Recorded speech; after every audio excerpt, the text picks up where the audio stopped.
You are now listening to the Pelicans post-game report. Flash report. For all things Pelicans, you're now tuned into the Pelican post-game report. What's up, fam? Good to see y'all in the building.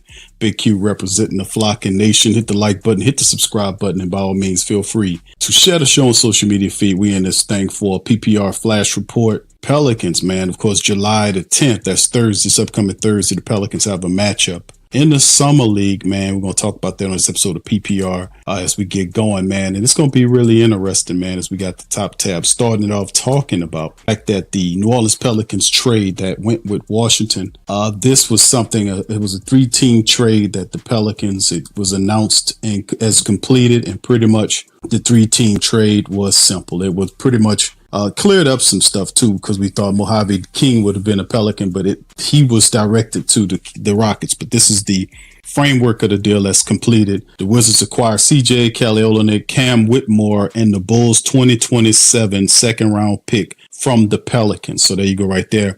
Pelicans then acquire Jordan Poole, Sadiq Bey, and the draft rights to Micah Peavy, the number 40th pick. The Rockets get in the draft deal Mojave King, the Bulls 2026 second round pick from the Wizards, and the Kings 2029 second round pick from the Wizards. So the original agreement between the Wizards and the Pelicans was reached just before the first round of the draft on June the 24th, but the Whitmore deal between Houston and Washington just agreed upon yesterday. So, that's the framework, getting that completed, just to kind of notify you guys. Also, a little stuff to talk about is the fact that the Pelicans already inked the two first rounders in Jeremiah Fears and Derek Queen. And now they're announcing that they signed second round draft pick Micah Peavy. So they get him signed, get him in the deal too, and get him ready for play for this upcoming season. So big ups to the youngsters as they're looking to try to help the Pelicans get back to respectability. Now on to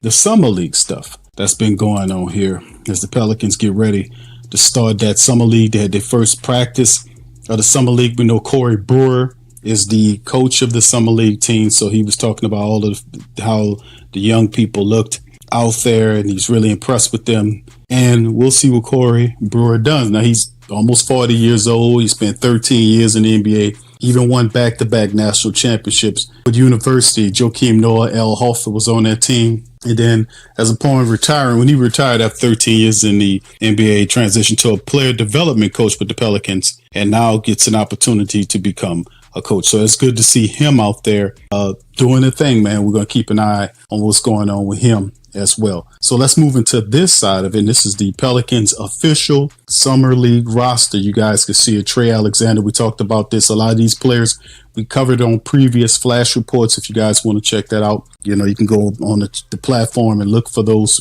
previous Flash reports where we talked about the acquisition of all of these some of the two-way players, as well as some of the Summer League players like Titan Anderson and all these other guys. Now, the two guys we didn't talk about was Christian Shoemate, who's a 6'6", 213-pound forward from McNeese State. He comes to the Pelicans for an opportunity there in the Summer League. Man, it's going to be fun watching them. Pelicans reach to local talent there to try to do that and bring him into the organization. Collegiate career, helped guide McNeese to his second straight Southern Conference regular season. He's about to be 24 years of age, and he helped the Cowboys in McNeese win a second round tournament championship, as well as the basketball program's second consecutive NCAA tournament appearance and his first ever tournament win as the Pokes took down the Clemson Tigers by 69-67. 6'6" out of the Chicago Heights, Illinois area, became the second Cowboy in as many years to play Summer League ball in the NBA. Shahada Wells was the other guy who played for the Rockets last season. Now, the Pelicans assistant, Corey Brewer, has all these other guys that he's talking about bringing into the camp. So we'll see exactly what Mr. Shoemate can bring to the team. If you watch some of his footage, he's a tough player around the basket, has some skills and talent. And the Pelicans will try to see if Mr. Shoemate could fit what they got going on in this team. Also, they talk about the Pelicans also signed a LSU player to be on the Summer League team as well. And we'll see how that goes as they added Will Baker to the Summer League team. It's a 6'11", almost a 7-footer, 240-pound center, played one season under Matt McMahon and for the LSU Tigers. So he averaged 11 points per 5 boards in his senior year. They went 17-16 and 9-9 in the Southeastern Conference. LSU has to really do better. He played 27 games for Iowa Wolves in the NBA G League. He averaged 4.4 points and 2.3 rebounds in 9 minutes of action. So, and they also mentioned Christian Shoemate, 6'6" wing, who averaged over 10 points a game, over 6.5 rebounds, and shot 71.4% from the 2-point range. So these are some of the guys that they're bringing in. So we're going to see what's happening there as well with the Summer League issues. So let's move into this, man. Let's get to the aspect that this is all of the guys that we covered in the Summer League roster. Trey Alexander, 6'4", 185 from Creighton, 1 year experience. Jeremiah Fitz. Trey is the two-way player that we signed. Jeremiah Fears, AJ Hoggart, 6'3", 220, big guard for Vanderbilt, size-wise, heavy-wise, rookie. Chase Hunter, 6'4", 202 from Clemson, another guard. We know about Lester Quinones. He was on our team last year as a two-way. Antonio Reeves was also brought back to the Pelicans as a Summer League player. So there you go, Antonio Reeves. My people out there was thinking about that. Pelicans bring him back for the Summer League. So that's going to be interesting to see him back there. Tight down, so we talked about him, 6'6", 185 from Northern Iowa.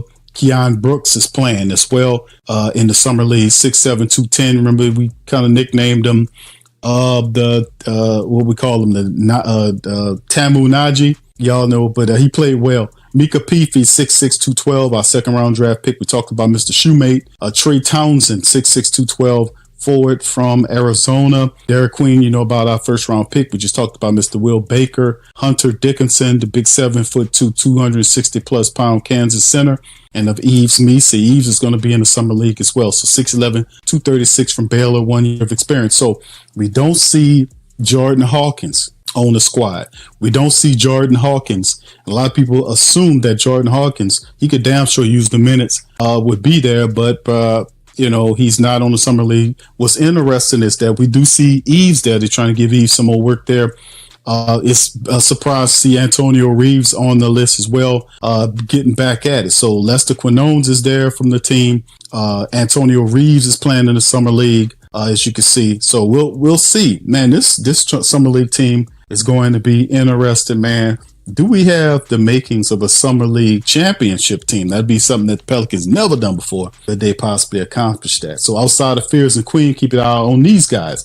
In this group, the most interesting player is Antonio Reeves. He was waived last week, but still be a part of the Summer League roster. The Pelicans could benefit from Reeves' play throughout this group's time in Las Vegas. He will be using the Summer League as a showcase to all 29 teams. Reeves could take his play to a new level, proving why he deserves to be on the NBA roster despite the Pelicans waiving him. So we talked about Shoemate, a local product from Louisiana, allowing him to showcase his talents. An athletic wing player, excels in defense, creates impressive highlights at the rim. He played a key role in McNeese's run to the tournament this past season. Outside of these two, there are a few other names to keep an eye on. Will Baker's another player to keep an eye on from LSU big out there. Micah Peavy, one to keep an eye on, likely to be tasked with guarding the opposite team's best players. Lastly, Trey Alexander, fun wing, incredible length, 6'3", boasting 6'10" wingspan, is both the shot creator and disruptor on the defensive side of the ball. So we'll see if this will be good enough. The Pelicans will match up and start July the 10th at 2:30 p.m. I think they play the Timberwolves, if I'm not mistaken. Y'all put it in the chat. They'll start the gym. Yeah, that's right. 2:30 against the T-Wolves, man. The Pelicans will get it going. All right. So there you go with that, man. Listen, that's going to do it for PPR Flash Report. Y'all do us a service. Feel free to hit upon the like button, hit the subscribe button. By all means, feel free to share the show on your social media feed. We up in this thing, PPR representing the Flocking Nation. Y'all put in the comment section questions and comments that you guys think about what's going to happen with the Pelicans. Who do you like from the Summer League team? Thoughts and comments in the description section below. We will highlight and pin the best one. With that being said, I'm going to holler at y'all on the next one. Much love. Go Pelicans. Peace. Subscribe now and stay up to date for all things New Orleans.